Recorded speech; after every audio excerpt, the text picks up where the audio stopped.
Hey, everybody. Welcome back to another brand new episode of Cinema A to B. Alex, today we're going to talk shop finally on Masters of the Air. This is the limited series, the latest from basically produced by Mr. Spielberg and Tom Hanks. They seem to have the knack of giving us World War II miniseries. What were your thoughts on Masters of the Air? So quality-wise of just shot selection, attention to detail, that kind of stuff, this definitely holds up to Band of Brothers in the Pacific in that regard. Like, it's definitely well shot. I enjoyed it. It's not bad, but this is definitely the lesser of the three. Like Band of Brothers is fantastic, amazing. You know, it's hard to kind of beat that. I liked the Pacific. I didn't obviously like it nearly as much as Band of Brothers. It's harder to kind of get into that more of the Pacific side of things, since we always kind of think more of Europe. This, I had a hard time, not because of like the actual what it was talking about, or that following the Air Force as opposed to being on the ground. That hurt it in some ways, but I think it was just they couldn't land on what kind of story they were really telling. And some of that is just how it happened, like what's going on, who they're following, that kind of stuff. It just didn't grab me, and it just didn't, their emotional notes didn't hit like it did in Band of Brothers or even the Pacific. Like, I didn't like in the Pacific, it's definitely like, holy cow, this is absolute hell kind of a thing. Band of Brothers, Why We Fight episode still rings on me at one of like the most emotional, episodes of TV or even film that I've really ever seen. I never got that from this. And this is supposed to be the bloody 100. They lost so many people on this. There were things that were missed. Again, I think the production levels were excellent. Dialogue was fine. I think the acting was fine as well. It just, storyline is where I felt like it kind of meandered or kind of pocketed certain things. Okay, so I felt like some of the weaknesses with Masters of the Air with its story were a victim of its own source material. Mm-hmm. And it reminded me of the Pacific, where you're trying to follow a kind of disjointed, broken version of characters that don't really interact with each other that much. They don't really cross paths that often. This seems even more so. You could tell that they didn't want to give away who survived. They tried not to give that away too much. And so they didn't spend probably as much time on the 3 or 4 guys in the first several episodes as they should have, because they didn't want to give that away. I think that was a mistake. Yeah, I agree. I think because all you need to convey is just how many of these guys were either killed or at least shot down. That they still conveyed that, but it took too many episodes to really get attached to anybody. And so in those first 3 or 4, when they start losing guys, it was guys you really didn't even know anyway. No. Yeah. And so I was like, well, that's an interesting choice. I kind of forgave it that, because I sort of almost was watching it in a documentary kind of manner, where I was trying to appreciate the sacrifice and the loss of life. And so from that aspect, it worked for me, even though it was like, I understand that this thing's got issues. And then it did get better. The show did improve. So I've got a little different view on it than you do. I rank it number 2.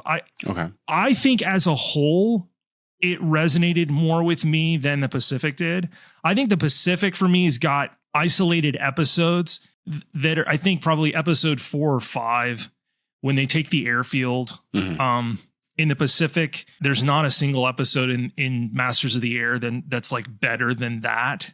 Because the Pacific has isolated episodes that are every bit as good as the best episodes of Band of Brothers. It's just as a whole, it suffers from these interactions that, people kind of pass each other for an episode or two. And it's just, it's not one unit the way Band of Brothers is. So it can't be that. Masters of the Air doesn't have an episode that really jumped out at me. But by the end, with where they went with it, it still felt more cohesive to me than the Pacific. The Pacific did. I can see that. I don't even know if there is a good reason to compare these shows with each other. Like, I don't know what it accomplishes by us doing it. Like, so, and nothing was going to be as good as Band of Brothers. Band of Brothers is a lightning in a bottle situation.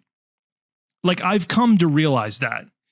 Because if it weren't, somebody would have come out with something over the last 23 years that was as good or better. And no one has. So it's totally lightning in a bottle. It's a perfect storm. And we'll do Band of Brothers. We've talked about it numerous times. We'll get around to it eventually. I think we might want to do something special. I think that's deserving, frankly, of a live episode with us. Yeah, I agree. But I really enjoyed I really enjoyed this. And my last thing is the book covers so much ground that the show tried to do the same thing. And it was just too much. Like, the Tuskegee Airmen are frankly deserving probably of their own series. Mm-hmm. Yeah. And you had the film Red Tails, which just suffers from really bad CGI work. I think the motivation behind it with George Lucas was really good, but it just doesn't look the way it needs to. At this point, they just need their own, they need to do their own series. Yeah. So yeah, I think that needs its own thing. And so, because I read a lot of complaints where people are like, man, these guys, Tuskegee Airmen are barely in it. And it's like, well, yeah, but the show's about the 100th. Yeah. They just happen to cross paths with these guys later on. So whatever deficiencies people have with the show, I think they need to look at it through the lens of the level of sacrifice given by the real guys. Mm-hmm.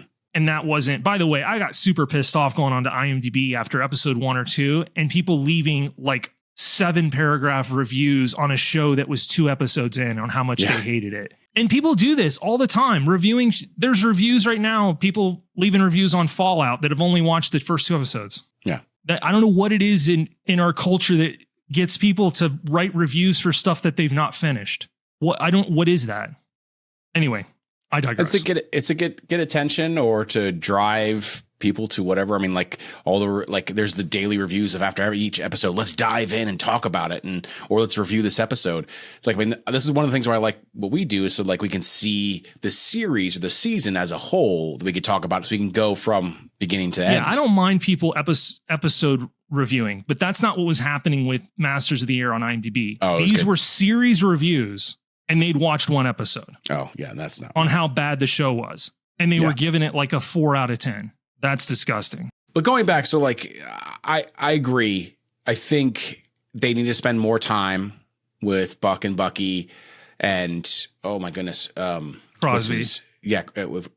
With him as well, because obviously they're kind of the main guys. It just, you already have a hard time of following who's who just because everyone has the same kind of haircut, but then you also put masks on. Yeah, they do. You put masks on them in the air, and then you have no idea who's who, right? It's really hard.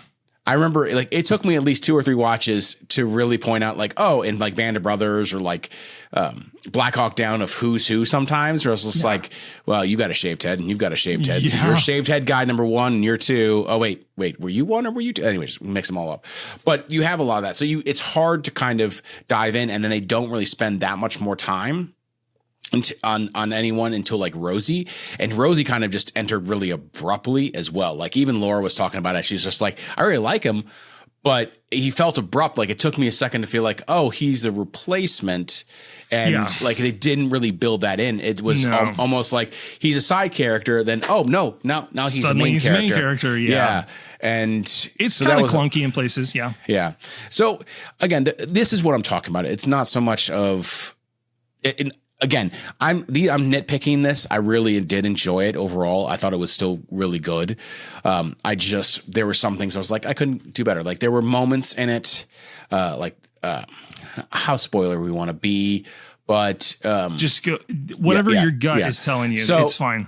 The gas chamber moment in this didn't land the same way to me, at least. Yeah, and I know it's not going to, but I almost felt like it was a little like forced placed there, kind of like, hey, it was a little bit. It was a little bit, yeah. And didn't feel. Now I will say the scenes when they're flying like with flak going off, that was some intense moments. Like that's where it really rocked. And I think the injuries, injuries from flak is just gruesome stuff and completely unflinching. Yeah.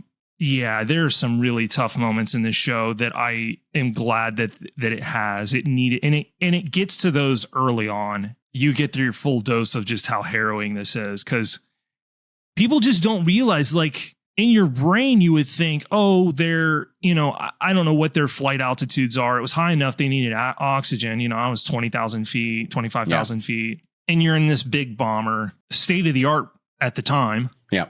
And you would think that these guys would be safer than like infantry guys, like, right? Like Band of Brothers. Yep. But the statistics just don't bear that out. No. This is the most dangerous job. This is daylight bombing raids into Germany. These were the only guys hitting targets inside Germany until what, like maybe late 40, no, till 45.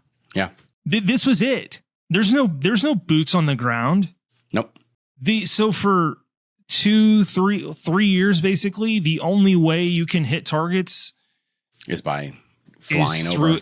And yeah, and I liked albeit a little spoilery, I liked the contrasting argument between American bomber pilots and crew versus their British counterparts on what the better method was of daytime versus night bombing runs.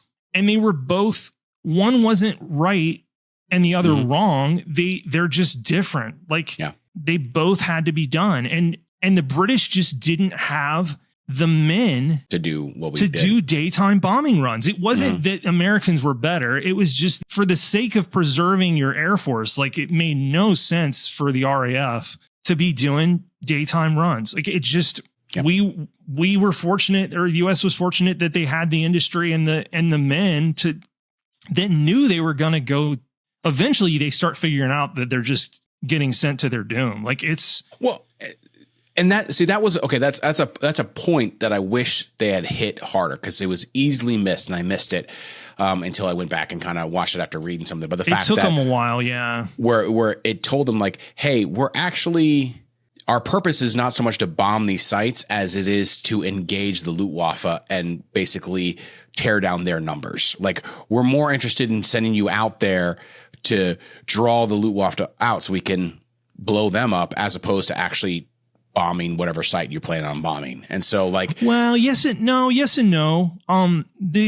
The main impetus for daytime bombing was still strategically that you could select targets. This was like later. This was like, this was you're right. Yeah. When like Rosie did like hits his 25 or whatever and stuff like that, and he's talking, he wants to join back up. Like, that's kind of like what they were kind of hinting at was and it was like, that felt so glossed over, which I felt like should have been a much bigger moment of like, oh wow, we are just kind of bait now at this point. But by then they had P-51 fighter escorts, which is huge. See, the bulk of the war they didn't. No, like, everybody thinks, I don't know, you just think of the P-51, right? Like this great American fighter plane that we had it for like a big bulk of the Second World War, and that just wasn't true. No, it wasn't until near the end. We had like was it the P-40 or P-30? And there's a P-38 as well, but it was like a slower aircraft. Because, I mean, the P-51, the only thing, comparable to it, the British had way earlier, which was the Spitfire, which was a fantastic piece of engineering. And it was like it was like bleeding edge, like pretty much throughout. Even after the P-51, the Spitfire was still super impressive aircraft. But yeah, you think that they've got, because I'd watched all these other World War II movies where they're going on bombing runs, so they always have P-51s with them, right? Like in every other war movie, generally, if there's B-17s, oh yeah, they're flanked. They're each one's flanked by like two P-51s. No, not till way late. Yeah, it was just bombers. That's it. Just those flying forts going around with their that's with their 30 cals in there, shooting things. Right. Now, so I will say this, I think, was probably one of the best uses of the volume, because they actually used the volume from Mandalorian. So the fact that you had actors in, because they what I was reading was they built a replica of the B-17, suspended it 50 feet in the air on gimbals, basically, and then so they could move it around, fly it. And then, of course, everyone's reacting to things going down. So when you see when you're supposed to react to another 17 going down, you're seeing it on screen. This is the kind of tech that's going to revolutionize, and it already is doing it. But like, this is what it's, should be used for, is to help actors kind of react to things and show what's going on. Yeah. You get a much better performance. Yeah.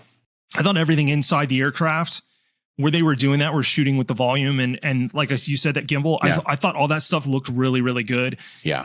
Visually, if I had to say there was a weakness, it was when they go to when things on screen are basically 100% CGI. Yeah. There were a few battle sequences where the sun, like in the sky, was like too pretty. Like it was like, it's like this battle's happening during the most beautiful sunset you've ever seen in your life, or the most beautiful sunrise you've ever had. And I was like, this looks too good. The sky just looks too good. Minor gripe. I still felt the intensity. And I go back to you seeing the carnage of Flak and Luftwaffe fighters shooting into these aircraft. When you start to see that fall out down to the individual man, it's devastating. And then obviously when you see entire aircraft go down and guys don't make it out, not a single guy makes it out, or only one guy makes it out. Like it really hammers home just how devastating a job it was. So, and we've mentioned it on the podcast before. We're both World War II nuts, basically. I mean, we're middle-aged white guys. Why wouldn't be World War II nuts? World War II and the Roman Empire. Two things. How often do you think about the Roman Empire? Daily. Yeah. Sorry. Moving on. So I agree. Full CGI kind of got out of the way, but I think everything with props, with the replicas made, done really, really well. I thought Austin Butler and Callum, did good, did fine. Like they weren't fantastic, though. I did read that apparently Butler was just fresh off of Elvis and had to get a speech dialect coach to get him to stop talking like Elvis. Oh yeah, I could see that. Yeah, I could see that. That's funny. By the way, I won't spoil it, but I love that moment between Buck and Bucky. That one was good. That did a good job. Yeah, that was, and I will selectively. Only the most selective of spoilers on Cinema. So I will say, so Laura watched it with me, and she was like, it felt, the hue of the filming felt very like obviously browns and grays and very similar in nature to Band of Brothers. So it fits to being kind of in the same vein, in the same realm. So like it really worked. She also thought that the inside of the aircraft was done really well, like we did. That kind of the replica of it, of feeling the tight spaces, but still being able to get the cameras in there and kind of still film of that. Even though these were big flying machines, it was still a tight space for most of those people to get into. So it was good. So they shot this on a mixture of digital with some film. And it's really interesting. Yeah. So it's shot on the Sony Venice, which is Sony's flagship digital cinema camera. The director that's probably most fond of shooting on that would be James Cameron. Yeah. All of his Avatar stuff now is Sony Venice. And he's basically partnered with them and created a lot of what that camera is because of his input. But then they shot on the Ariflex Super 16. Which is really interesting. By the way, I've incorrectly stated on an early episode that Band of Brothers was shot on 16 millimeter film. It was not. I was wrong. I'm correcting it right now. It was 35. Okay. It's 35 millimeter. It's just a grainy, for whatever reason, there's a ton of grain in Band of Brothers. And that's why I was thinking it was 16. It was not. It's 35. But for this, they did shoot. I'm looking right here. It's saying Kodak. I don't know which sequences. I have a guess. It would be on the back half of the show. Back half. Okay. Yeah. That makes sense to me why you would shoot that with on a grainier film camera compared to the earlier stuff. But yeah, it's a beautiful show. And yeah, you're right. I think it fits right in line with with Band of Both of them. Brothers and the Pacific, and it doesn't feel like a visual departure. No, not really. Now here's the next question. In the next 10 years, are we going to get the naval side of World War II? See, that's been the one that they've wanted to do, but the budget was high for this. This was $300 million for I know, this. but they basically said, like, for them to do the Pacific Naval, it'd be $500 million series. Yeah. In today's dollars. It's been in development, like, loosely forever. I mean, that's what they wanted to do immediately following Band of Brothers. Was a naval Pacific. Was a naval, yeah, because they wanted to do Midway. Oh, yeah. Unlike the movie Midway.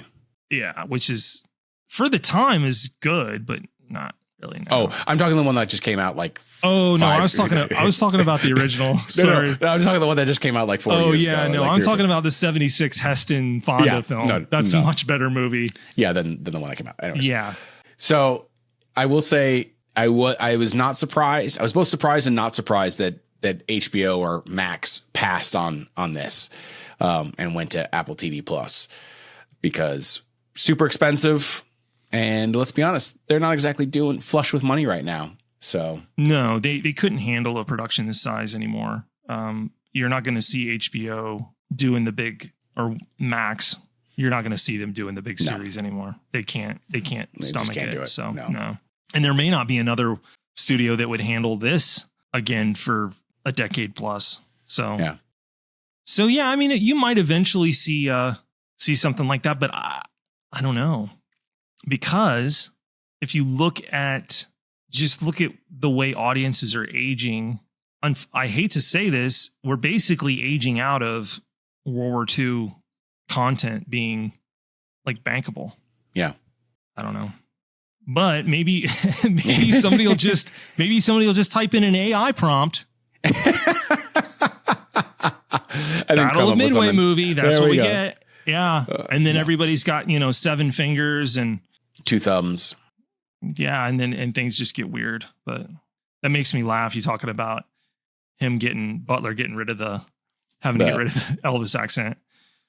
He is good with his voice work though, after watching what he did in Dune Part 2. So, he was good. He was kind of more subdued until near the end of the show. The character was, and then like you saw more of the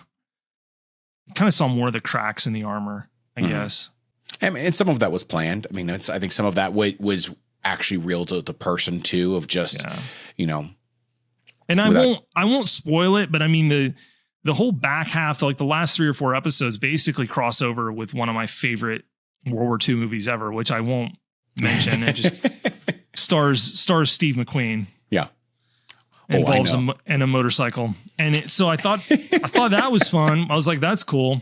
And I thought their portrayal of that was really interesting, because it was definitely a departure from that earlier work. Yeah.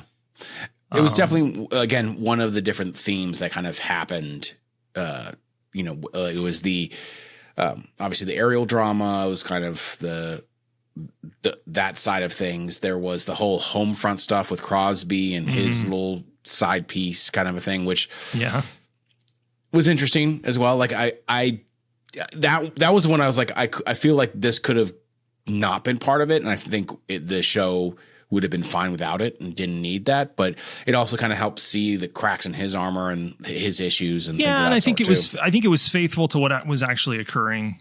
Yeah. With a world at war. Yeah. So, and given what his life expectancy in that theater conflict was going to be, it makes sense. I don't know that I'd ever really seen that portrayed before a whole lot. I mean, you have, I know I have, but it was interesting. You do kind of get almost 2 series for the price of 1 in some regards. And there's good things and bad things about that based on where it kind of goes and culminates. But I thought it ended really strong. Like that's why I'm giving a little more credit to it, is because I felt like the last 2 or 3 episodes like really, really brought it home. And it was like, I'm very picky with how things end and build. And I thought that kind of made up for some things that were lacking more like early on in the show. So I really liked it. In fact, I'll totally watch it again. I'll probably buy it. Yeah. I mean, I own the other two shows, although I don't own either of those in Blu-ray. No, and that's something that need to switch over to. But I've got Max, so it's like I'm not really motivated to. As long as they keep them, man, they got rid of Westworld, getting rid of things left and right. It's true. Physical media, buddy. Physical media. Awesome. Well, that's all I've got. So with that, if you've got nothing else, we just want to say thank you, everyone, so much for listening or watching us, however you're consuming us. We do these every Monday, so next week we're going to come out with another episode, and we hope to see you then.